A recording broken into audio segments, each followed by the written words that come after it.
eu sou a Ana. Olá, eu sou a Joana. E isto não é terapia. Olá, olá! Então, como é que vocês estão? Tudo bem? Boa sexta-feira! Verdade. Esperamos-vos muito bem. Vamos fingir que não está frio. Nossa. Mas só fingir, malta. Nossa. Porque de resto, pronto, é o que temos. Enfim, muito Uma bem. pessoa já está cansada. Do frio. Sim, claro. Socorro. Verão, onde estás tu? Conheces alguém que me disse? Volta. Bem depois da primavera já está programado. Ai, é sério. Está boa. Essa está Achei boa. muita graça. Mas pronto. Sim, está programado para depois da primavera, portanto aguentemos mais um bocadinho que ele daqui a nada já volta. E então, vamos lá.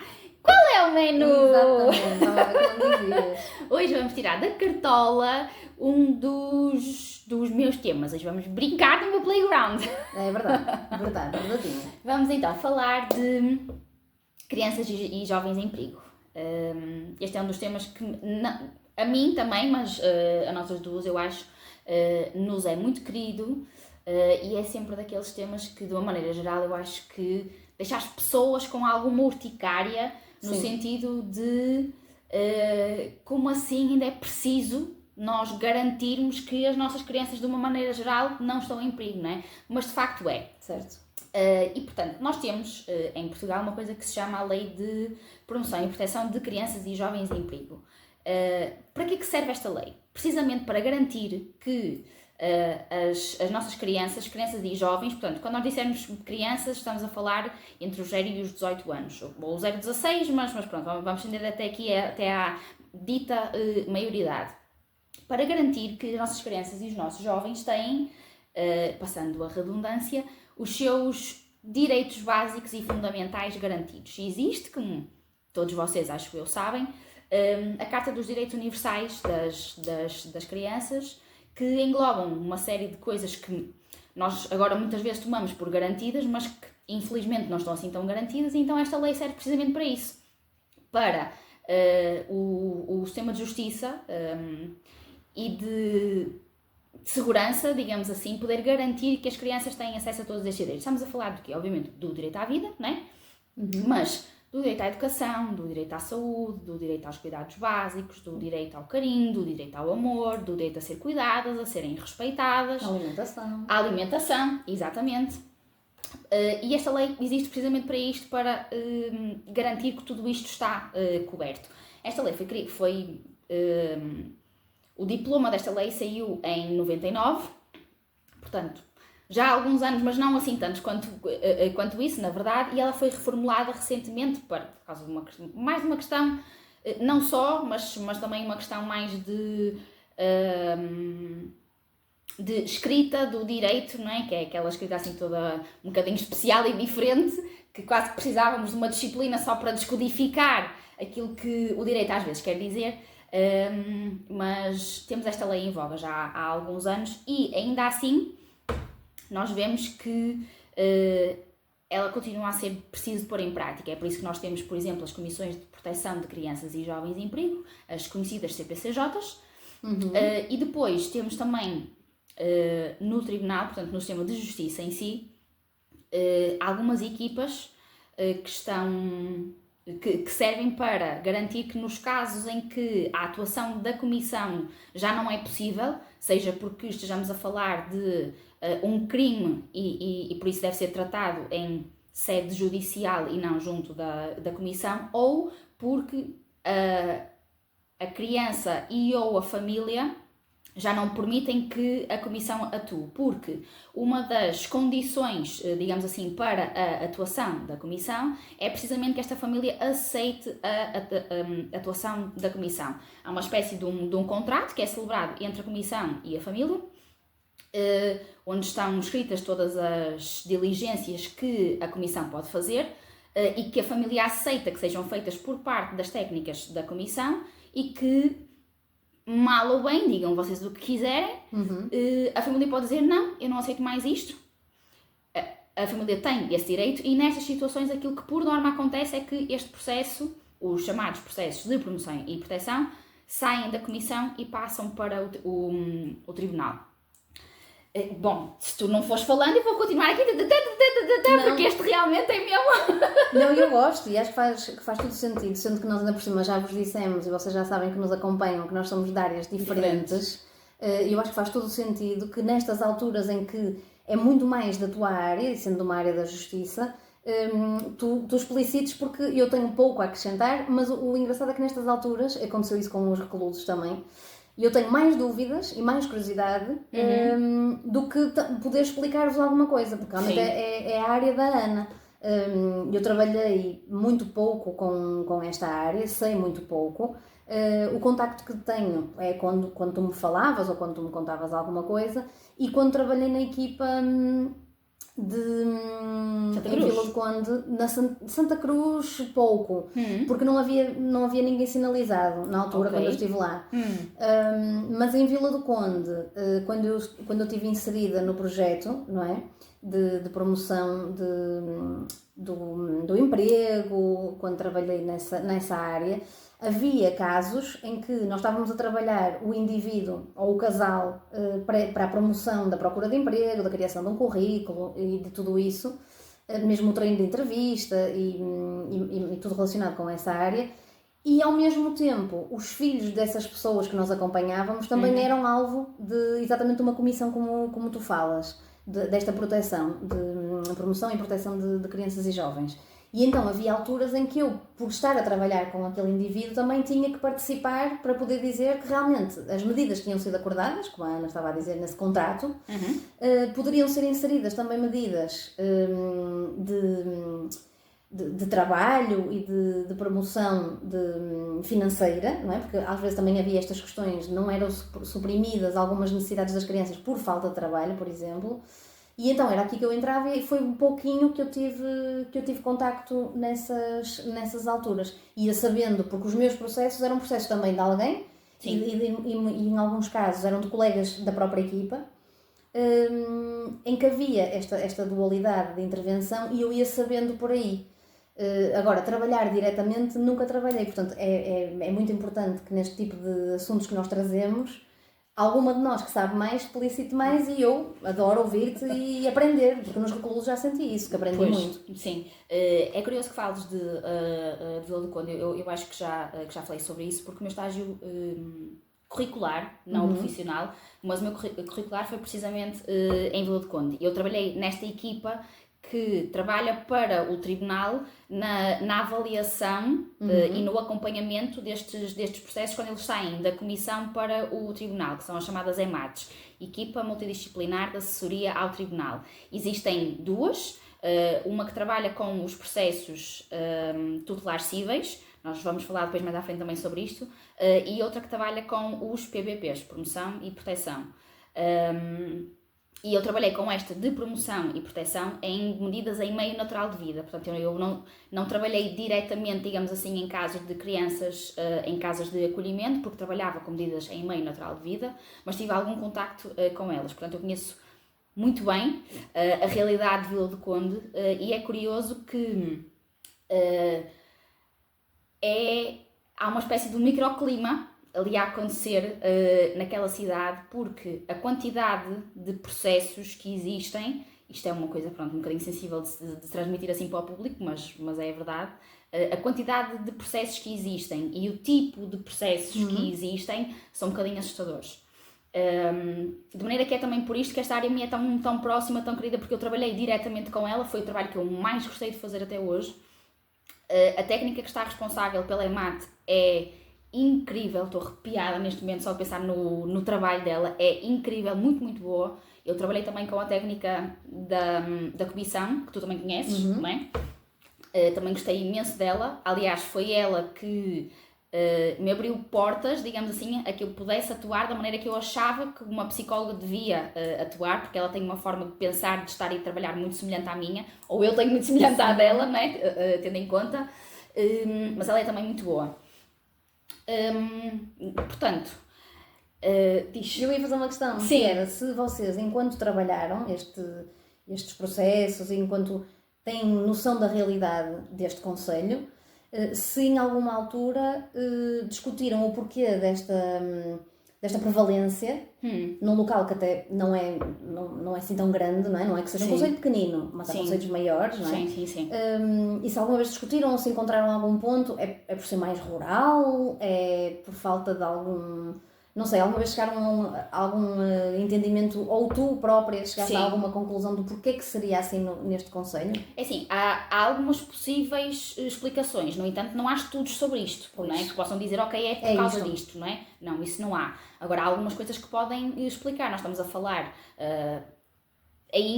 estamos a falar de uma cidade, de uma vila com uma história de ser uma vila pescatória, portanto muito ligada ao mar. Portanto, os homens das famílias estiveram, e ainda estão muitos deles, muito tempo fora de casa, ok? Portanto, há aqui uma dinâmica familiar muito específica, digamos assim, pela ausência da figura parental, não é?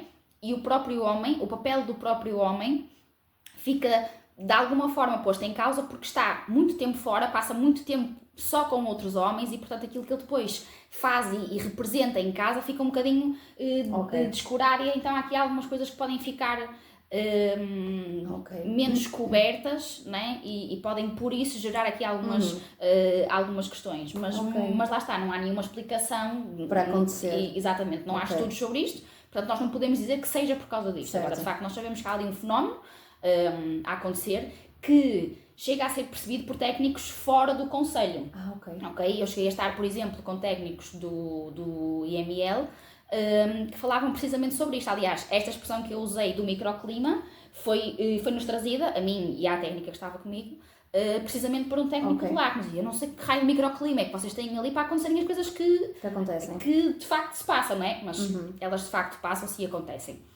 Portanto, quando nós estamos a falar de questões que possam pôr em causa ou fazer com que as crianças e os jovens estejam em perigo, estamos a falar de quê? Claro que podemos falar de questões de abuso sexual, não é? Podemos ir do mais grave ao menos grave. Sim, ao menos grave, sim. Abuso sexual, violência, seja ela de que tipo for, absentismo escolar, sim, isto existe, sim, isto é uma questão.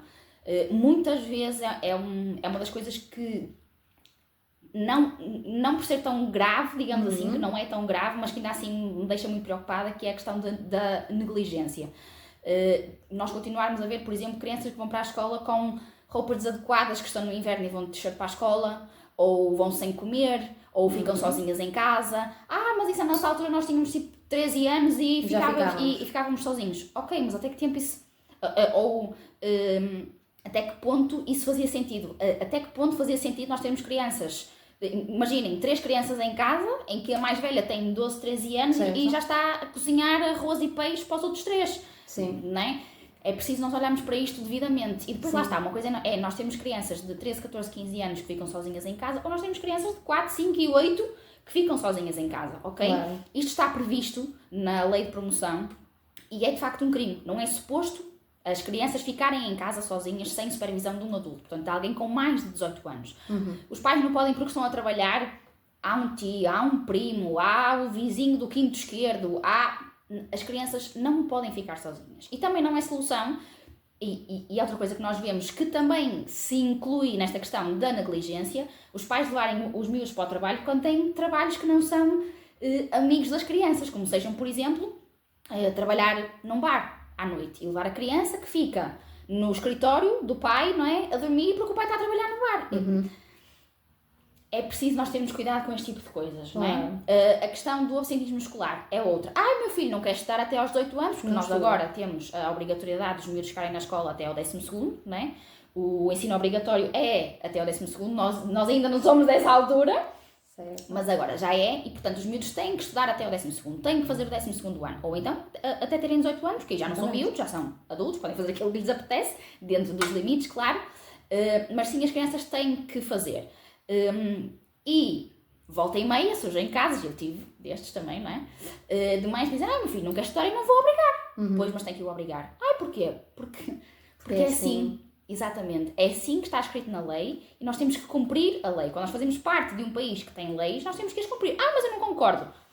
pode sempre escolher ir para um país que faça de maneira diferente. Agora, se está dentro destas 4 paredes, digamos assim, tem que ter consciência que há leis dentro destas 4 paredes que têm que ser cumpridas. E que se escolhe deliberadamente não cumprir essas leis, existem consequências. Certo. E que incorre nelas se não cumprir aquilo que diz a lei, não é? Portanto, meu filho não quer ir à escola, não o vou obrigar. Vai obrigar. Sim. Ou então, se você não obrigar, há alguém que vai fazer isso. Exato, medidas vão ter que ser tomadas. Não é? Exatamente, sim. E é isso que as pessoas não compreendem. E chega a haver situações em que as pessoas que entram neste tipo de incumprimentos, seja ele qual for, seja o absentismo, seja a negligência, a nível de vestuário, a nível de alimentação, a nível de não levar às consultas, ok? Nós temos casos, um parênteses, nós temos processos de promoção e proteção porque há crianças que têm uma necessidade de saúde, seja ela qual for, seja consultas de psicometricidade, pedopsiquiatria, otorrino, condições específicas que obrigam a consultas periódicas, às quais as crianças têm acesso no público, portanto não é uma questão monetária, é só uma questão de os pais as levarem lá, ok?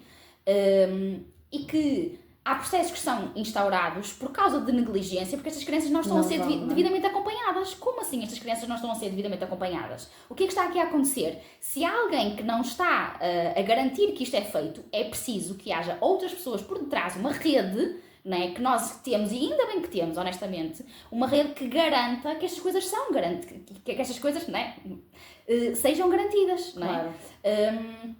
E, portanto, nós às vezes vemos as famílias que estão por detrás destas situações muito indignadas, não é? Porque é que esta técnica agora anda atrás de mim para garantir que o meu filho vai às consultas? Para mim a questão devia ser, porque é que tem que existir uma técnica que anda atrás de si para levar o seu filho às consultas? Pois. O filho é seu, ele tem uma condição de saúde. O Estado está a permitir que ele tenha acesso aos cuidados de saúde que ele precisa. Certo. A única coisa que é preciso fazer do seu lado é garantir que vai com ele às consultas, porque ele não pode ir sozinho porque é uma criança, e você não está a ir. Portanto, ele está a ser negligenciado ao nível da saúde. Claro. E é preciso garantir que isso deixa de acontecer. E, portanto, sim, a técnica vai lá bater à porta. Certo. Não há milagres, não é? Sim. Eu acho que esta conversa é muito importante e vai suscitar, de certeza, muita curiosidade, porque eu acho que para muitos de nós a CPCJ, estes nomes, são quase às vezes bichos papões. Há pessoas que entendem como benéficos e como necessários, e ainda bem que existem. Outras pessoas veem quase como bichos papões, e depois temos, infelizmente, alguns mídia que também às vezes tornam estas questões, porque passam uma mensagem, às vezes não digo errada, mas não explícita ou não totalmente construída, do que é que são estas equipas. E é muito comum, e acho que vocês em casa vão pensar acerca disso, que é ouvirmos conversa de café de que pena sinalizaram o menino X ou a menina Y, porque agora eles vão ser retirados. E a Ana, melhor do que eu sei um bocadinho, mas a Ana sabe muito mais disto, não é assim que as coisas se processam. Não é, há uma sinalização e retira-se aquela criança da família e está feito. Eu acho que daquilo que eu vi, daquilo que eu me apercebi e daquilo que eu fui sabendo do pouquinho que trabalhei, esse é o último recurso. É o último recurso. Não é? Sim. Tenta-se muitas outras coisas, queima-se muitas outras etapas, faz-se muitas outras tentativas, até isso acontecer, ou antes. Acredito que isso seja até ou o último recurso, ou numa situação muito limite, não é? Sei lá, de acontecer um crime e aqueles meninos são retirados logo naquela altura porque aconteceu um crime, aqueles não poderiam estar expostos, e naquela circunstância têm que ser retirados para depois até serem entregues, sei lá, a um familiar ou algo do género, não é? Sim. Mas eu acho que há muita conversa de café de que estas equipas trabalham nessa lógica de aconteceu o problema X, Y e Z, retira-se e não se dá a oportunidade à família de recuperar ou de tentar ou de fazer ou de acontecer. E eu, do pouco que vi, não é assim que estas equipas trabalham, muito pelo contrário. Exatamente, é precisamente isso, é muito pelo contrário. Portanto, nós temos, grosso modo, 2 tipos de medidas. Temos as medidas em meio natural de vida e as medidas de acolhimento. O que é que são medidas em meio natural de vida? O apoio junto dos pais, o apoio junto de outro familiar, o acolhimento familiar. Portanto, no acolhimento familiar, a criança é retirada à família, sim, ou à família nuclear, e é posta aos cuidados de alguém que possa garantir que aquilo que foi o sinal de perigo que fez surgir aquele processo deixa de ser uma questão de perigo. Mas ainda assim em casa e não em residência, digamos assim. E este apoio junto dos pais é o quê? Por exemplo, em situações de carências económicas, há um subsídio que é dado aos pais em função do processo de promoção e proteção. Há um subsídio que é dado aos pais para garantir que aquelas crianças têm o que quer que seja que lhes esteja a faltar, que fez dar início àquele processo. Por exemplo, apoio junto de outro familiar funciona da mesma forma. E não só o subsídio, há uma série de serviços que são postos à disposição daquela família para garantir que aquela questão deixa de ser uma questão. Por exemplo, estamos a falar de uma família que não está a conseguir garantir a organização no que diz respeito à alimentação, ao vestuário, à lida da casa, ao manter a casa limpa ao ponto de ser saudável. Não é aquelas que nós passamos um dedo e não há pó. A questão não é essa, né? As técnicas, quando vão fazer visitas domiciliárias, elas não passam o dedo para ver se há pó, ok, talvez isso aconteça porque há técnicos e técnicos, não é? Mas na realidade, grosso modo, isto não é assim. Certo. Aquilo que uma técnica faz quando vai fazer uma visita domiciliária é perceber se estão garantidas as condições para que haja higiene dentro daquela casa. O que é que está dentro daquele frigorífico? As técnicas vão abrir o frigorífico. É assim, se me chega às mãos um processo, uma criança que todos os dias chega à escola a dizer que está tonta e eu percebo que aquilo acontece dia após dia porque ela tem fome, porque ela não comeu, eu tenho que perceber o que é que há em casa para aquela criança comer. Certo. E eu abro o frigorífico e há, sei lá, cervejas, enlatados, cheira a fritos e pouco mais do que isso. Ok, eu percebo que há ali qualquer coisa que não está bem. Pode não ter a ver com descuido por parte dos pais. Pois, eu ia dizer isso. É claro que depois, nestas circunstâncias, tudo é avaliado. Exatamente. Não é dizer este pai não quer, ou este pai não quer saber. Muitas das vezes não se sabe. E é aí que entram estas equipas, e que eu acredito que até seja um trabalho até mais direcionado para o CAFAP. É isso mesmo, é isso mesmo, sim. Em que são trabalhadas questões que para nós, por exemplo, para mim, para a Ana ou para qualquer pessoa, são normais, são básicas, não há como não saber, mas há famílias que não o sabem, que não nos foi incutido, que os próprios pais também faziam assim, então nós vamos repetir aquilo que aprendemos. Portanto, estas questões são avaliadas e não é chegar lá, muito pelo contrário, e sabendo nós que há boas pessoas e más pessoas em todo o lado, mas as pessoas são sensíveis, os técnicos são sensíveis e não é de género, este pai não quer saber, não está preocupado com esta criança, muitas das vezes não sabem. E para eles esta alimentação está super adequada, o ir para a cama sem comer não faz mal porque dormir é meio sustento, ou mesmo até questões, eu lembro-me de um caso que uma colega minha teve, que era de um menino que estava nas aulas a dormir. E então, porque dormia muito pouco, os pais achavam que não fazia mal ficar até às 2 ou 3 da manhã com eles, acordado e não sei o quê. Mas ele não tem sono, ele fica connosco. Pronto, mas às 7 está a pé.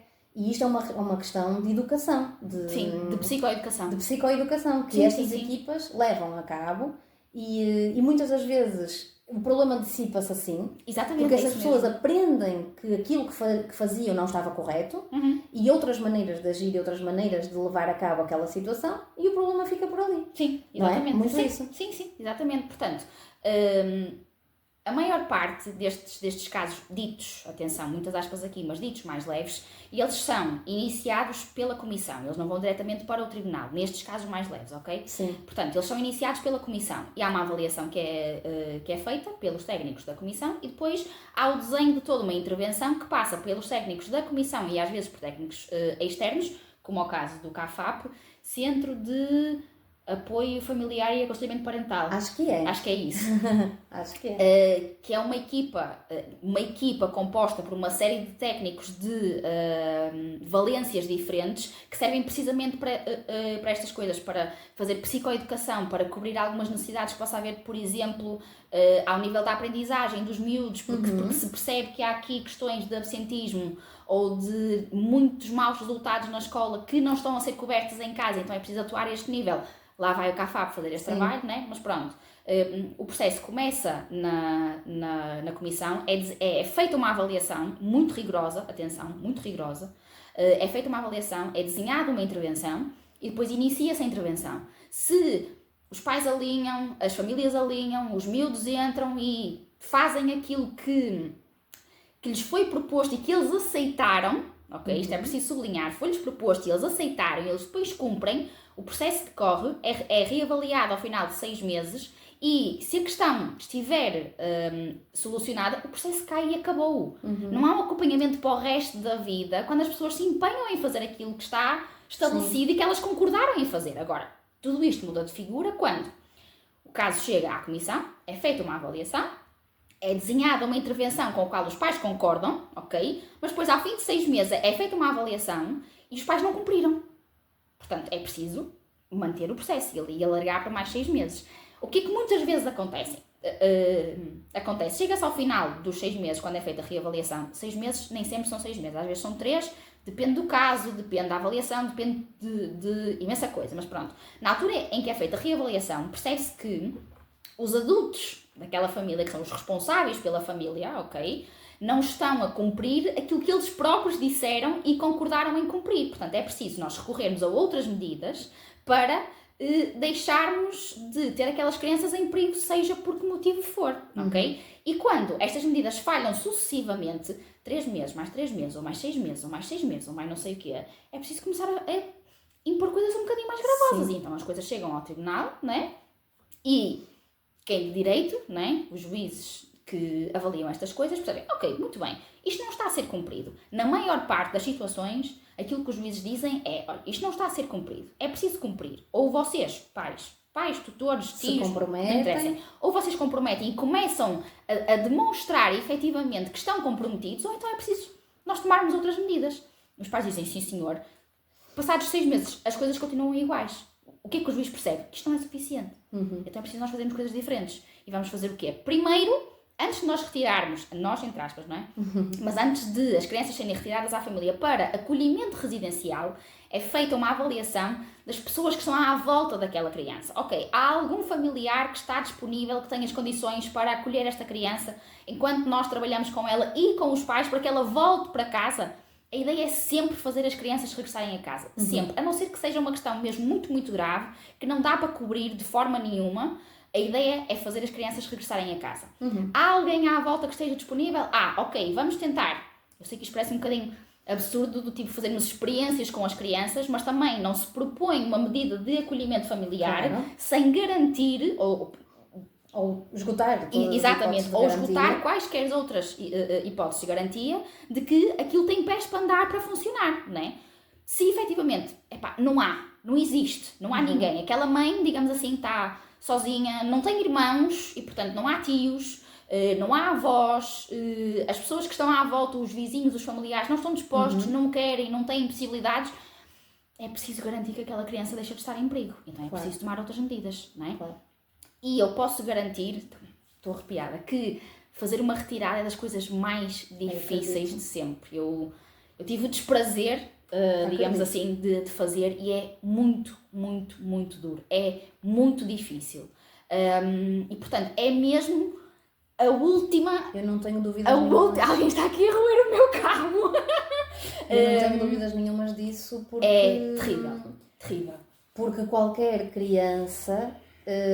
por muito, em situações assim extremas, por muita negligência que haja, violência, por muito que ela assista, é a mãe e o pai, ou é o pai ou é a mãe, e vai ser sempre, não é? Então acredito, eu nunca assisti a nenhuma, ainda bem, felizmente. Já ouvi dizer, ainda bem.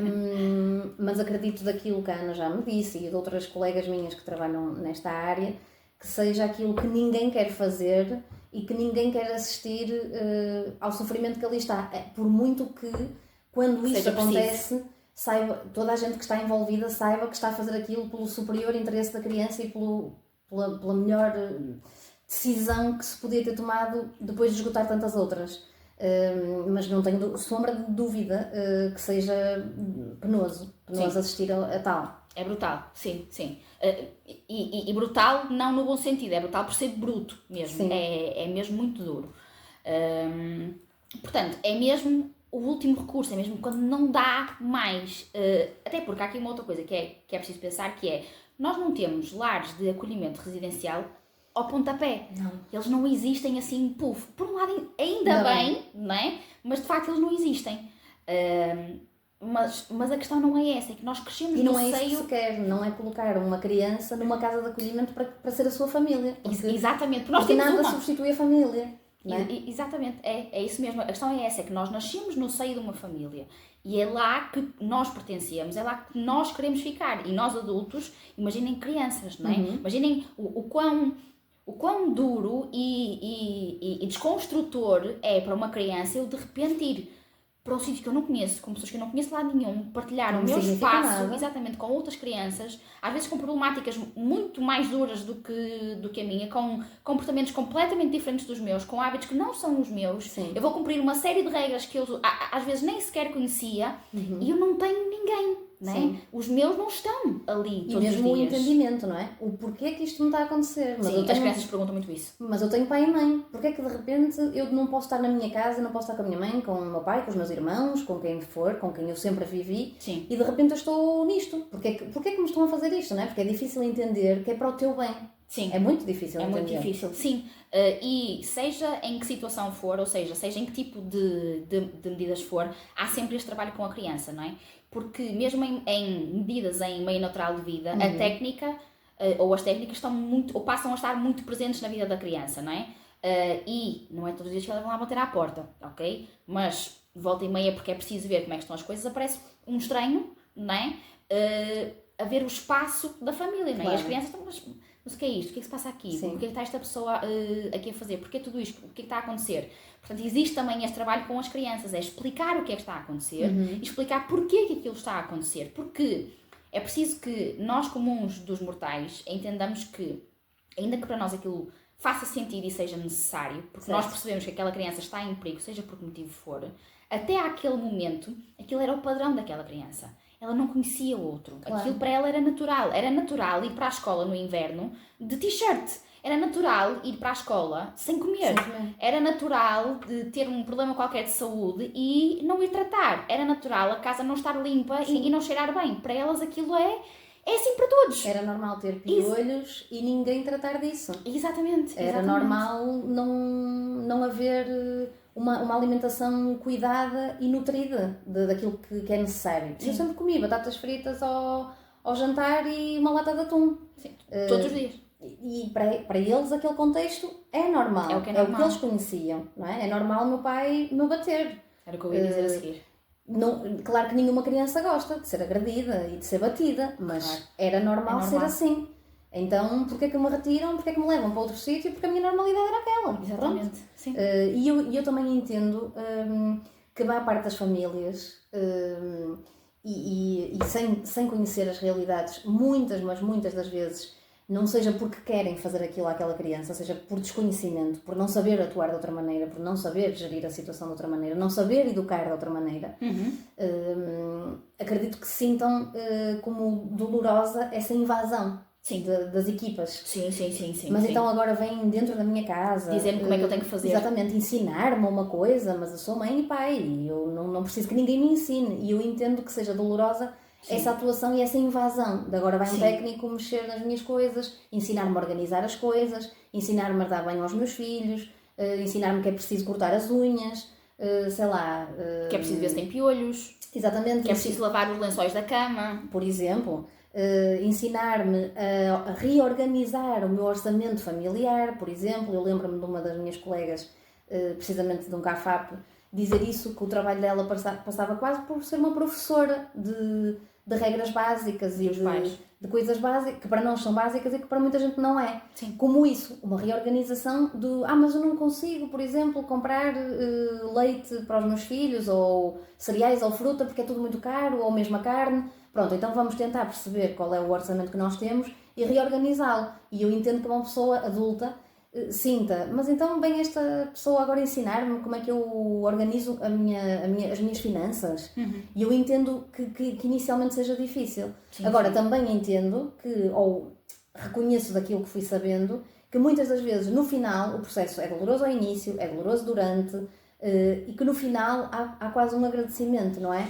Ainda bem que conseguiram, pelo menos de algumas histórias que me contaram, do reconhecimento de, afinal, eu precisava disto e não sabia. E eu garanti que os meus filhos ficaram comigo. Sim. E que eu consegui contornar aquilo que eu não sabia fazer de outra maneira e que se vocês não me viessem ensinar eu ia manter. Sim. Não é? Ou mesmo em questões de bater. Mas então como é que eu ensino o meu filho se eu não lhe bater? Se eu não lhe dar uma palmada? Se eu, não é? E muitas das vezes é preciso este ensinamento e as famílias acabam por reconhecer ao fim de algum tempo, não todas, não digo todas, algumas acabam por mudar porque não querem perder os filhos, acredito eu, não é? Sim. Ou porque não querem que as medidas continuem, porque aquilo é maçador e porque não sei o quê, e muitas vezes até podem não entender aquilo como benéfico, mas algumas acabam por entender, ok, eu não fazia certo e agora já percebi o que é que tinha que mudar. Sim. Portanto, acaba por ser, até para essas famílias que inicialmente foi custoso, uma coisa boa, que acabam por ver frutos e reconhecer que aquilo, se não existisse, não estavam a fazer a coisa da maneira correta. E isso é muito bom e vê-se que realmente, então, a atuação que se teve, e que alguém que sinalizou, e que alguém que esteve a trabalhar naquele processo e que o levou a um bom porto, fez sentido. Sim, sim. Isso é assim, de facto. Agora, nós que somos destas áreas, nós percebemos aqui duas coisas, que é, há um tipo, digamos assim, de família que chega a estes processos. Ok. E depois, há um tipo de família que chega ao fim destes processos. Ok. O que é que eu quero dizer com isto? Os contextos familiares dos jovens que chegam ou que têm processos abertos, seja na comissão ou no tribunal, são todos muito, muito semelhantes. Okay? Não é como aquela questão que nós descobrimos já há alguns anos de que não há, digamos assim, um contexto socioeconómico, por exemplo, para as vítimas de violência doméstica. Cada vez mais nós sabemos que isso não é verdade. Okay? Mas no que diz respeito às crianças com processos de promoção e proteção abertos, sim, elas pertencem ali a um padrão, ok? E estes padrões são daquelas famílias, como é que eu ia dizer isto de forma simpática? Daquelas famílias que são tão orgulhosas que não, primeiro, não pedem ajuda, segundo, não reconhecem a ajuda e terceiro, não reconhecem o benefício da ajuda, ok? Portanto, quando estas equipas chegam para tentar ajudar a família, porque é isto que estas equipas querem de facto fazer. Nenhuma equipa quer trabalhar para ter uma criança num lar de acolhimento até aos 18 anos. Não é para isto que uma equipa quer trabalhar. A ideia não é essa, de todo, não é? Portanto, estas equipas querem trabalhar para ajudar de facto as crianças e as famílias. Porque se nós não ajudarmos as famílias, nós não vamos ajudar as crianças. Isto é ponto assente também, ok? Agora, de facto, alguém vai fazer as neiras, será? De facto, quando os técnicos chegam às famílias para fazer a avaliação, há sempre muito medo. Há sempre aquela coisa do tenho que me portar bem porque senão isto vai correr mal e a minha criança vai-se embora, não é? Portanto, há uma espécie de ódiozinho de estimação aos técnicos, que são os maus da fita, que vêm para nos controlar, para ver como é que nós vamos agir, e qualquer passo em falso que nós demos, eles aproveitam, isto vai correr tudo mal e a nossa família vai ser destruída. A ideia não é esta. Quanto mais cedo as pessoas perceberem que nós estamos lá para ajudar, nós trabalhamos para elas, efetivamente, nós levantamos-nos, nós trabalhamos nestas áreas, nós levantamos de manhã para ajudar estas pessoas, para elas de facto viverem melhor, muito, muito melhor. E quanto mais depressa as pessoas olharem para os técnicos como as pessoas que estão lá para os apoiar, mais depressa tudo isto vai mudar, ok? E portanto, esta coisa que tu dizes, das famílias que no final agradecem E eu estou a falar do que me contaram, percebes? Sim. Embora pouco, pois é isso. Há algumas famílias que porque daquilo que me foram transmitindo de trabalho, e uma dessas minhas colegas trabalha há cerca de 12 anos nesta área, se não me engano. Embora ela considere pouco, ela diz que há um padrão, ela concorda exatamente contigo, e depois diz que há um padrão em que ela só atuou, imaginemos, numa ou duas famílias que inicialmente, ou de forma inicial, já estavam predispostas a. Ou seja, entenderam o problema, perceberam que havia alguma coisa a ser mudada, perceberam quando explicaram logo inicialmente o que é que estava de errado e o que é que haviam, qual era o plano que iriam traçar, se aceitavam ou não.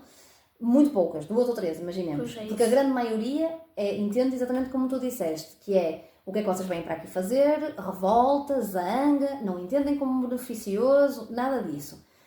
Mas no entanto, algumas dessas, embora tenham começado com muitas vezes não abrem a porta, fazem de conta que não estão em casa. Muita relutância. Exatamente. No final, acabam por agradecer. Obrigada, profissional X, Y e Z, Sim. porque eu não via isto como beneficioso ao início, eu não via que estava a fazer alguma coisa de errado.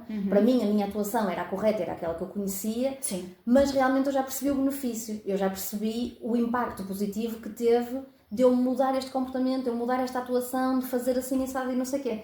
E realmente eu percebo que para um técnico que se dedica como tu estás a dedicar, não seja necessário este feedback ou este retorno, porque o que vocês querem é que aquilo aconteça, por muito que não vos digam obrigada e fizeram um bom trabalho, mas quando isso vem, seja ainda mais prazeroso perceber que, eu atuei, esta família conseguiu, com o esforço deles, obviamente, e com a minha ajuda, e ainda por cima é reconhecido. Deve ser a cereja no topo do bolo. Sim, claro que sim. A questão é, nós... Que não é usual, não é? Não é exatamente, é isso mesmo, não é? Esses são aqueles utentes que nós dizemos, e estes são aqueles com os quais nós gostamos de trabalhar, porque eles estão a trabalhar connosco. Pois. Eles percebem que não estão a trabalhar para nós, porque não é para nós, é para eles, não é? E portanto eles trabalham connosco. São aqueles casos unicórnios, como eu costumo dizer, não é? Em que, as pessoas até podem inicialmente estar de cara fechada, não, sim, está bem, porque isto acontece de facto, não é? Mas depois efetivamente reconhecem que houve uma mudança que foi boa para toda a gente, não é? Mas eles de facto são poucos. Claro. A questão é essa, são poucos, não é? E é uma luta diária, constante, uns dias atrás dos outros. Curiosamente, não é o agradecimento que eu quero dizer, é o reconhecimento da nossa atuação positiva, na maior parte das vezes vem precisamente da parte das crianças. Quando elas estão connosco, né, e estamos a fazer uma dinâmica qualquer e tal, e não sei o quê, é muito fácil, nós temos o desenhinho do que quer que seja com obrigada doutora X ou obrigada o que quer que seja, não é? Por parte das crianças, porque há ali um lugar seguro e elas percebem que há coisas que estão a ser feitas de forma diferente, que partiram de nós, né? Mas que os pais de facto começam a ficar diferentes com elas porque nós aparecemos, né? E então há ali um agradecimento. E não é para isso que nós trabalhamos, não é para o agradecimento, mas claro que isso nos aquece. Sim, claro que os técnicos trabalham para ver a sua atuação resultar e aquela família voltar ou passar a ser, exatamente, aquilo que devia ser. Sim, não é? exatamente. E claro que é utópico imaginar um mundo sem este tipo de atuação, não é? Sim. Mas é precisamente para isso que se trabalha, com prevenção, com todos os dias a atuação, para que um dia seja cada vez menos necessário trabalhar estas famílias, porque elas vão saber cada vez mais fazer o seu trabalho como uma família, não é? Sim, exatamente. Uma família devia ser, e muitas vezes nós utopicamente achamos que a nossa família é igual à que está ali ao lado, e não é. A nossa realidade não é a realidade de toda a gente, não é? Sim. E lá está, nós focamos-nos aqui nestes casos que são mais pequeninos e mais leves, porque apesar de serem os menos falados, são os mais comuns. Felizmente, o grosso modo destes processos não é o mais grave. Eu ia-te perguntar isso, não é? A grande maioria são estas questões mais pontuais, que não deixam de ser gravosas, senão não estavam sinalizadas, não é? Mas que vocês, com as medidas certas e com o trabalho certo com a família e com o comprometimento deles, acabam por se dissipar, não é? Estas maiores não são tão comuns. Não são tão comuns, não. Agora, eu acho, isto pode ser um bocadinho contraditório, mas eu acho que estas medidas, ou estas questões mais leves, demoram mais tempo a dissipar-se, precisamente porque são mais leves e a atuação não é tão diretiva. Ok? Vamos imaginar, quando tens uma situação de violência doméstica, em que, em virtude da violência doméstica, que por norma, e felizmente acontece entre os adultos, mas muitas vezes passa para as crianças, ou então em casos ainda mais graves de abuso sexual, por exemplo, de pais para filhos, não há como, aquelas crianças têm que sair dali, porque aquela mãe não foi capaz de garantir que aquilo não acontecia, portanto é preciso sair, ok? E portanto, quando tu sais, tu retiras o perigo e acabou, percebes? Atenção, o processo não termina ali, ok? Porque lá está, o objetivo é fazer a família reunir-se. Claro. O famoso termo da reunificação familiar, que é para isso que nós trabalhamos em casos de retirada, a não ser que sejam casos muito, muito extremos, ok? Em que, de facto, a mãe não está comprometida, o processo penal para o pai não aconteceu porque, enfim, não é? E a mãe não está comprometida, a mãe deixa o pai regressar, a mãe diz que sabe, diz que não vai fazer nada para impedir que aquilo aconteça porque acha que se impedir o pai se vai embora. Então aqui nós não temos como, claro. Não é? Os pais daquelas crianças estão a admitir-se do papel que eles deviam ter, portanto é preciso garantir que isto não acontece, ok? Mas lá está, estes ainda são os mais incomuns dentro dos mais incomuns, ok? Portanto, quando numa situação extrema nós retiramos as crianças, aquilo que nós vamos fazer daí para a frente é trabalhar para a reunificação, trabalhar esta mulher que foi vítima de violência doméstica, perceber o que é que aconteceu ou o que é que pode acontecer com este agressor e depois trabalhar em reunir a família. Mas, portanto, a situação de perigo, depois de reconhecida e avaliada, mais facilmente cai. Claro. Ok? Agora, quando tu falas de uma situação de negligência, como é um trabalho que tu vais fazendo muito aos pouquinhos e é preciso educar toda a família. Fica mais espaçado no tempo. E os adultos daquela família que são muito mais difíceis de reeducar do que as crianças, ok? É uma situação que demora muito, muito, muito mais tempo. E depois às vezes arrasta-se por anos e anos, porque nós fazemos uma avaliação e percebemos que há, imaginem, 5 pontos aqui a tratar. E 5 pontos já são muitos, podem não parecer, mas são muitos. E nós cobrimos aqueles 5 pontos, mas depois vamos descobrindo mais um. E mais outro, e mais outro, e mais outro. E se o ideal é nós garantirmos, nós terminarmos o processo com a garantia de que qualquer que fosse a situação de perigo, ela já não ocorre, nós só vamos terminar o processo quando garantirmos que a situação de perigo já não ocorre. Claro. E portanto, se nós cobrimos aquelas 5, mas depois apareceu mais uma, mais uma, mais uma, nós vamos continuar a trabalhar até isto cair. E portanto, muitas vezes estes processos arrastam-se precisamente por causa disso, não é? Seja por que for, seja porque a família é resistente, seja porque de facto não há condições, porque existem casos, Jéssica, que as famílias não têm como, não então têm é preciso, não têm forma, por mais que lutem, por mais que tentem, não conseguem. Isso acontece também, por exemplo, e é muito frustrante. Um progenitor só a trabalhar quando o outro tem uma doença, por exemplo, e que subsistem com 500, 600 euros e não conseguem suprir as necessidades, pois não conseguem. Claro que não conseguem. E portanto é preciso, e ainda bem que nós temos isso, é preciso o Estado garantir que tudo isto está suprido. É preciso garantir que aquelas crianças têm o infantário, têm o ATL, têm as consultas de saúde, têm um técnico que as leva porque a mãe está a trabalhar e o pai está doente, ou ao contrário, não interessa, não é? E depois têm dificuldades de aprendizagem, é preciso garantir que... Portanto, há aqui muita coisa para ser garantida que os pais efetivamente não conseguem. E nós não vamos fazer cair um processo porque os pais não conseguem, isso não faz sentido nenhum. É preciso garantir que as coisas estão no sítio onde devem estar. E portanto, sim, estas coisas mais pequeninas são mais pequeninas, mas às vezes são mais difíceis de terminar porque as circunstâncias que as envolvem são mais complicadas, digamos assim. Mas sim, felizmente as mais gravosas são mais incomuns. Menos. Felizmente, não é? Agora, lá está. Claro que sim, o acolhimento residencial é a última das últimas linhas. Sem dúvida nenhuma, ok? Certo. As medidas em meio natural de vida, primeiro, são aquelas que nós sabemos que... o que é que aconteceu aqui? Um pelinho, tadinha. Primeiro são aquelas que nós sabemos que de facto funcionam melhor e sobretudo a longo prazo, ok? Certo. E depois, nós não queremos retirar ninguém às famílias. É horrível. É horrível para nós, é horrível para ele. Pronto. A longo prazo, em algumas situações, a curto e a longo prazo, em algumas situações de facto é a única coisa que nós podemos fazer, é preciso garantir, e nós garantimos e fazemos e vamos. Mas de facto não é isso que nós queremos fazer, não é para isso que nós trabalhamos. Agora, é preciso nós estarmos todos, enquanto comunidade, atentos e pararmos de demonizar os técnicos. Eu cheguei a ter conhecimento de situações em que uma comunidade inteira quase que impedia a entrada de um técnico naquela cidade, porque sabia que era o técnico responsável por estas coisas. Então vamos impedir. A técnica chegou a ser fisicamente impedida de entrar na cidade, porque a comunidade sabia o que é que ela ia lá fazer. Também já ouvi situações dessas, sim. Temos que parar com isto, porque a técnica não vai lá buscar as criancinhas de propósito para as tirar, só porque é a chamada da história. Não, nós temos que estar atentos ao vizinho do lado, aos amiguinhos dos nossos filhos que estão na escola, perceber o que é que está a acontecer, nós professores, ou vocês professores, estarem atentos, perceber o que é que está a acontecer e entender que a comissão existe para um propósito, que tem que o cumprir.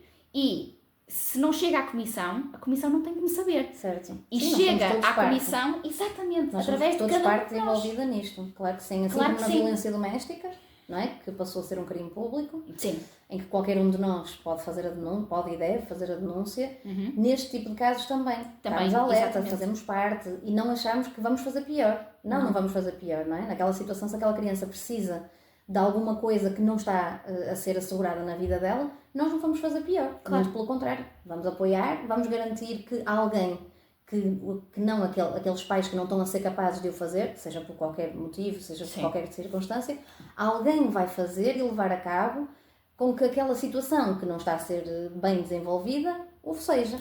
Portanto, nunca vamos fazer pior. Não, nem pensar. É exatamente o contrário.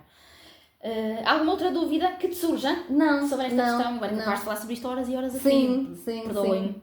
Não, por Era amor de Deus. capaz porque realmente lá está. Não sei se é por ter sido a primeira realidade com a qual eu tive contacto em termos, também. Em termos profissionais, não é? Acredito que seja, mas também acredito que seja uma área cara, que signifique. Sim, acho que sim. Sim. Portanto, e é sempre bom nós explorarmos assuntos que, ainda por cima, considero eu, não são muito explorados. Não é muito divulgado qual é o trabalho, qual é o impacto, como é que é feito. Há uma ou outra reportagem que acaba por vir parar a nós. Mas acho que não é bem explícito o trabalho destas equipas e o porquê de existirem, o porquê de serem importantes. E eu acho que é sempre bom, ainda por cima alguém, na primeira pessoa, poder falar sobre estes assuntos. Sim, claro que sim. E o trabalho é tão duro e às vezes tão ingrato. É tão ingrato quando nós estamos dia após dia a trabalhar com a família, seja ela qual for, não é? E damos cabeça na parede, porque a pessoa não quer, porque a pessoa diz que faz e depois não faz, porque nós marcamos consoante os horários da pessoa, para os dias da pessoa e a pessoa não aparece, ou nós ouvimos barulho em casa, estamos à porta porque a pessoa pediu que nós fôssemos à casa, nós estamos à porta, estamos a ouvir a pessoa lá dentro, estamos a bater à porta e a pessoa não abre a porta. Pois. É muito cansativo, mas... Sim, frustrante. Muito, mas... Portanto, qualquer resultado positivo e qualquer mudança é isso. É uma glória, não é? É isso, sim, sem dúvida. Mas, de facto, a gente bate com a cabeça na parede, mas a gente continua a lutar, porque é por isso que nós trabalhamos. Sim, e é para o bem dessas crianças, sim, não é? Sem Porque se não dúvida. forem estas equipas, não vai ser ninguém. Não vai ser ninguém. Sim, é mesmo isso. Muito bem. Espero que tenham gostado. Exatamente. Mais Qualquer pesado, dúvida, mas importante. Qualquer dúvida, já sabem, qualquer questão, imaginem que sabem de alguma coisa, não sabem o que fazer, enviem mensagem para nós podemos certamente esclarecer, ou pelo menos ajudar de alguma forma. Certo. Comentem feedbacks, opiniões, queremos saber sempre tudo e muito. Fiquem connosco e até à próxima. Até para a semana. Exatamente. Tchau, fiquem bem. Tchau.